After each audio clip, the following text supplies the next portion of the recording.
Good morning, my dear brothers and sisters. Batiin niyo ang inyong mga katabi ng good morning. Yan. Tignan niyo. Baka mamaya katabi niyo, hindi niyo man lang tinitignan. No? My dear brothers and sisters, as man, as a person, we have basic needs, material needs. Kailangan natin ng pagkain, kailangan natin ng tubig, kailangan natin ng hangin, kailangan natin ng damit, kailangan natin ng tahanan, ng bahay. These are our basic needs. Basic that if you remove them, we're gone. Patay tayo. Pag walang tubig, walang hangin, walang pagkain, mamamatay ang tao. But man is also a social being. He has only not material needs, like food, but he also needs to love and to be loved. Kailangan natin ng magmahal, kailangan natin na mahalin. Natatandaan ko, maraming taon na ang nakalilipas, isang sikat na artista, sex symbol, ang nagpatiwakal. At sa kwarto niya kung saan siya nakitang patay, meron siyang iniwang sulat. Nakasulat doon, "Nobody loves me anymore." Kaya siya nagpatiwakal kasi ang pakiramdam niya, wala nang nagmamahal sa kanya. Pero makikita nyo, kapag ang isang tao ay nagmamahal at minamahal, ibang aura. Di ba? Tignan nyo nga yung mga kapatid, mga katabi nyo, tignan nyo. Tignan nyo kung in love, no? Mukha bang in love? Meron bang aura? No? Blooming ba? Kita yan eh. Iba ang aura kapag ang isang tao'y nagmamahal at minamahal. Kaya, tignan nyo yung mga ikinakasal, lalo na yung bride. Nung isang araw, may kinasal ako, sabi ko sa kanya, "You look radiant." No? Sa bagay, lahat naman ng mga brides beautiful on their wedding day. But here is the proof that man needs to be loved and loved.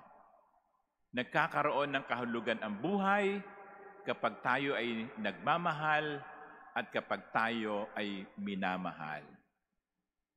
Kaya lang kuminsan, mali tayo ng pinupuntahan o napupuntahan.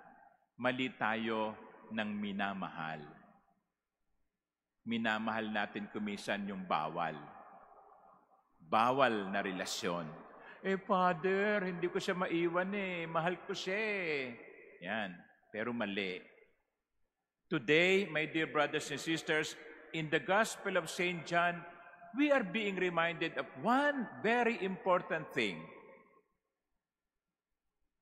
God so loved the world that He gave His only Son. Kalimutan nyo na ang lahat. Huwag nyo lang kalimutan yung sentence na yon, na kahit walang nagmamahal sa akin, huwag kong kalilimutan na merong isang Diyos na nagmamahal sa akin. Pwede kayong iwan ng asawa nyo. Pwede kayong kalimutan ng mga anak nyo. Pwede kayong itakwil ng inyong mga magulang. Pwede kayong pagtaksilan ng inyong mga kaibigan. Pero never kayong iiwan ng Diyos. Amen? Tinicheck ko lang kung gising pa kayo. No? Now, ang unang action ng Panginoon, ng Diyos, ay God loved. Yun ang kanyang unang ginawa. Minahal niya tayo. God so loved the world. Kaya naman niya tayo nilikha eh. Kaya niya nilikha ang mundo, kaya niya nilikha ang lahat ng bagay sa mundo, kaya niya nilikha ang tao sapagkat nag-uumapaw ang kanyang pag-ibig, gusto niyang ibahagi ito. Imagine if there is only God and there is nothing, no world, no man, no nothing. Yung pag-ibig ng Diyos, umiikot lang sa Kanya. Well, wala namang masama doon. God is love. Pero He wanted to share that love That is why He created us. God loved the world so much.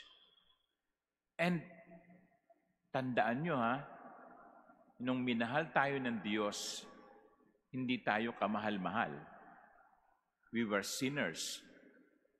God loved the world. His love is a perfect, unconditional love. Kaya kapag umaga, pag gising nyo at harap nyo sa salamin, no, kahit napupungas-pungas pa kayo at may muta pa kayo, tagulo-gulo pa ng inyong buhok, sabihin nyo sa salamin, mahal ka ng Diyos. Sabihin nyo sa mukha nyo, mahal ka ng Diyos. Pero ang pangalawang action ng Panginoon, ng Diyos, ay ito. He loved the first, but He gave. He did not stop in loving. He gave. God so loved the world that He gave. Sabi nga you can give without loving. Merong ganyan nagbibigay kasi napilitan, kinukulitan, kinukulit. O kaya walang choice, kinakailangan magbigay Kailangan magbigay ng buwis sa gobyerno. Kulong ka pag hindi ka nagbayad ng buwis, o yung iba nakakalusot, no? You can give without loving, but you cannot love without giving. Kung tunay ang pagmamahal, hindi pwedeng hindi magbigay. Sapagkat ang tunay na nagmamahal, nagbibigay. Kaya kung sinasabi nating mahal ang isang tao, mahal ninyo ang asawa nyo, hindi ba, ibinibigay nyo ang lahat. Sapagkat ang tunay na nagmamahal, nagbibigay. At yan ang ginawa ng Diyos. Nagmahal siya at nagbigay. Pero, sabi dito, His only Son. He gave His only Son. He could have given us angels. Pwede na yun, angels. But God gave the best, His only Son. Yung mga magulang dito, kung minsan sasabihin ko yung anak, magpari ka. Nako, sisimangot ang magulang. Sisimangot ang nanay. Sasabihin, Father, wag naman yan. Yan yung pinakagwapo so ibibigay niyo sa Diyos yung pinakapangit.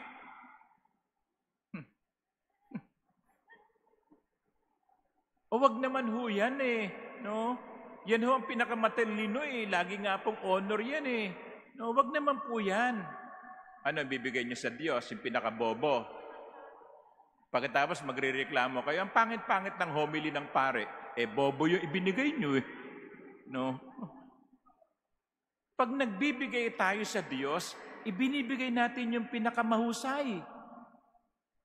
Yung pinakamaganda. Minsan sa offering no? Mag-o-offer ng prutas yan. Pipiliin pa yan. No? Pupunta pa sa Divisoria. Nakakahiya kay Father Bigay natin yung pinakamatamis na mangga, pinakamagandang saging, no? At pinakamaayos na prutas. We give the best. Sa pari pa lang yun, Pero ang ibinibigay ba natin sa Diyos ay ang pinakamahusay? Ang Diyos ang ibinigay ay ang pinakamahalaga, ang kanyang bugtong na anak. Jesus is given to us, the only begotten Son, para tayo iligtas sa pamamagitan ng kanyang pagkamatay sa krus. See? Pagdududahan niyo pa ba ang pag-ibig ng Diyos? Minsan kasi, sabi niyo, hindi yata ako mahal ng Panginoon, hindi ako mahal ng Diyos. Isipin mo na lang, ano yung ginawa ng Diyos?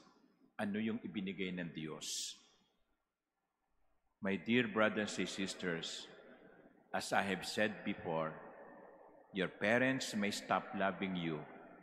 Your spouse may stop loving you. But God will always love you. and He would always give to you what is best, His only Son. Today, we have reason to rejoice because today we are being reminded God loves me. Amen?